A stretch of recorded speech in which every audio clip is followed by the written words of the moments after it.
you.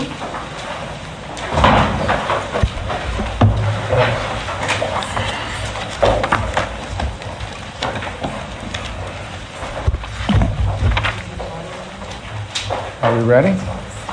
Well, thank you all for being here today. I'm honored to be here with my counterparts, the foreign ministers of Rwanda and the Democratic Republic of Congo, to witness the Declaration of Principles for Peace in the Eastern DRC. It's a declaration that establishes a fundamental understanding of regional governance, security, economic frameworks, and end the fighting and allow the region to reach its full potential. The eastern part of the Democratic Republic has seen 30 years of conflict. Durable peace and long-lasting economic development is not going to be easy, but it is important. And having both of my counterparts here, of the foreign ministers of these respective countries, demonstrates the beginning of a strong commitment to having the conversations that we need to have in order to reach a resolution.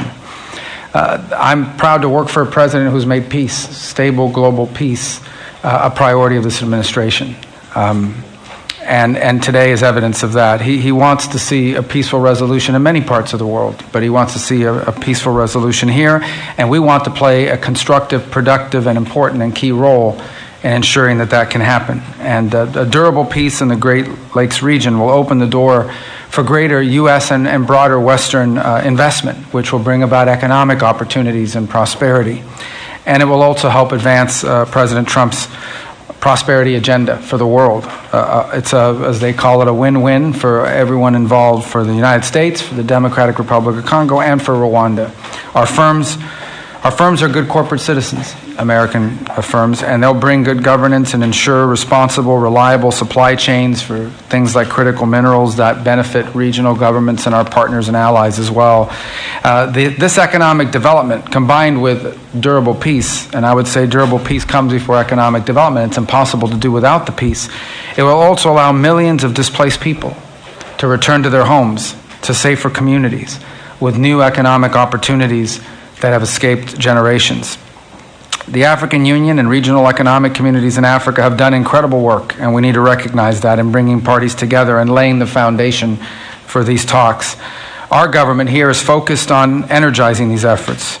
So we're going to be in close contact with our African Union partners to make sure we can bring this to fruition and to see that this better future reaches everyone.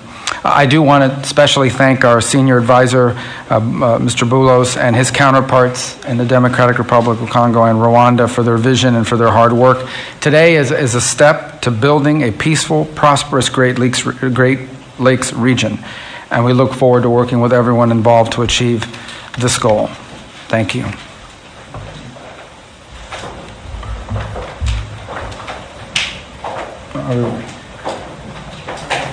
Perfect. Thank you. Mr. My apologies. I should have turned to you. No. I apologize. I was looking. That was. No worries. Thank you.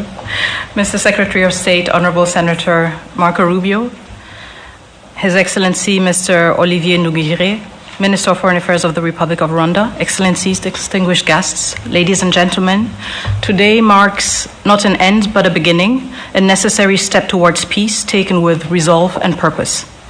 This moment carries particular weight for the Democratic Republic of the Congo.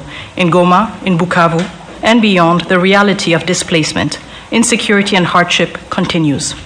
For us, the urgency of this initiative is not theoretical, it is human.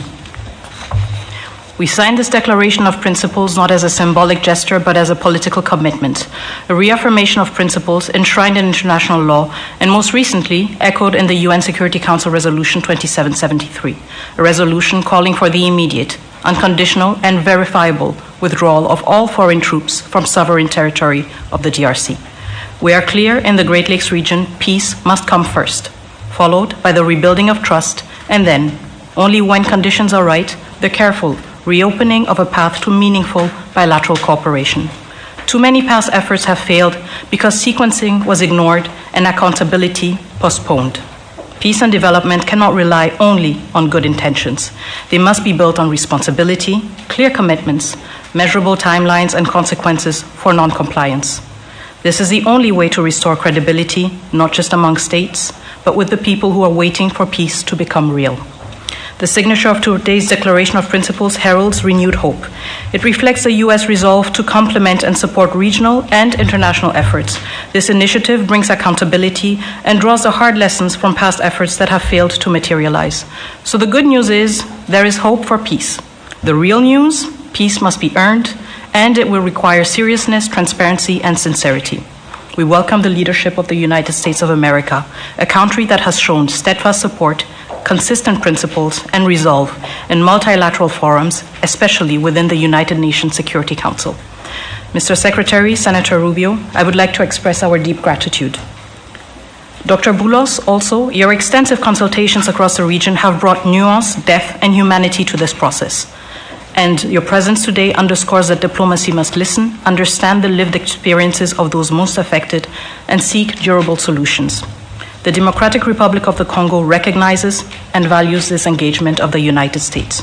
We are also encouraged by US-backed initiatives that promote secure mineral value chains and inclusive economic growth. These efforts reaffirm that peace and prosperity are inseparable. Each step towards stability is a step towards dignity, jobs, and schools. This is the promise of responsible investment and a principled partnership with the DRC, a country not only emerging from conflict, but also at the core of finding solutions to global challenges. To our countrymen and women in the Democratic Republic of the Congo, especially in the East, we know you are watching this moment with concern, with hope, and yes, with doubt. And you are right to do so. You have every reason to expect more than promises. You are entitled to actions that measure up to the suffering you have endured. We draw strength from your resilience, from your commitment to justice, and from our shared, unwavering belief that our sovereignty and our territory are not negotiable. We are a nation that honors its responsibilities, and we understand that history, geography, and yes, maybe even fate has given us the neighbors we have. The borders we inherited, as confirmed by the African Union, are permanent and will never change. But beyond these lines lie histories, families, and communities that bind us together. This shared heritage calls for maturity, restraint, and the wisdom to recognize that peace is not weakness, it is strength. Once again, we stand at crossroads, with peace within reach, and we, the Democratic Republic of the Congo, are determined to move forward, building on the lessons from the past. We stand as a nation dedicated to achieving lasting peace. We welcome the support of a strong partner by our side. And I voice the solemn hope that all parties will seize this opportunity, just as we, the DRC, have chosen to. Thank you. Thank you, Madam Minister. Mr. Minister. Thank you. Good afternoon. On behalf of President Paul Kagame and the government of Rwanda, I want to start by thanking President Donald Trump for enabling a real change in the conversation on how to resolve the situation in the Eastern Democratic Republic of Congo, leading to the signing of the Declaration of Principles today.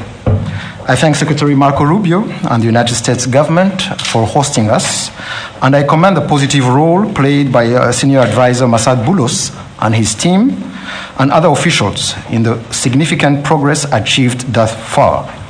Today, we are talking about the real issues, the root causes that must be addressed to achieve a lasting peace in our region.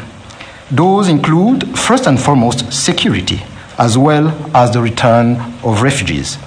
In addition, and very importantly, we are discussing how to build new regional economic value chains that link our countries, including with American private sector investment.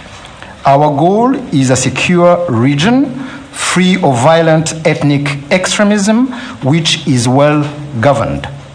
Working together, our region can be an engine of prosperity for all our peoples and indeed Africa as a whole. The Declaration of Principles opens the door to a definitive peace agreement, giving fresh impetus to ongoing efforts of the Africa-led process under the East African Community and Southern African Development Community, as well as the Doha track, facilitated by the State of Qatar, where we have seen important breakthroughs in recent days. Our common aim is to conclude a comprehensive peace agreement as soon as possible. But there are no shortcuts or quick fixes, and we have to do the hard work to get it done right, once and for all. Rwanda is committed, and we are ready to continue working together with all the partners in of this initiative. I thank you all. Thank you. All right.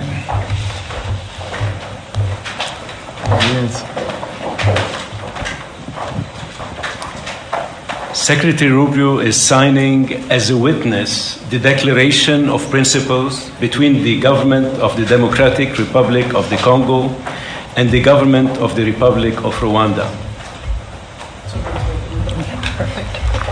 This declaration commits the parties to mutual recognition of sovereignty and territorial integrity, addressing security concerns, promoting regional economic integration, facilitating the return of displaced persons, supporting MONUSCO, and drafting a peace agreement.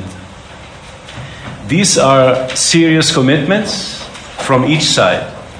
The Secretary's presence here today as a witness signifies the importance the United States places on resolving this conflict to ensure both countries and their people prosper.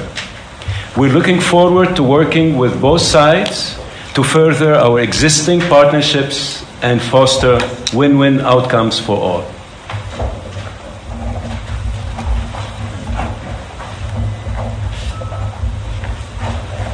So we're going to slide it down this way. Perfect. Thank you.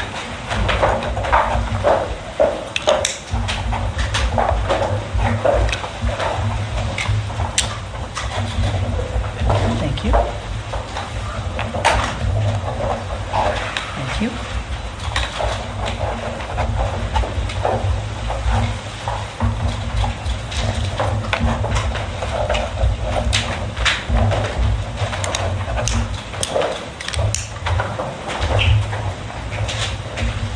Make sure you keep your pen. Good souvenir.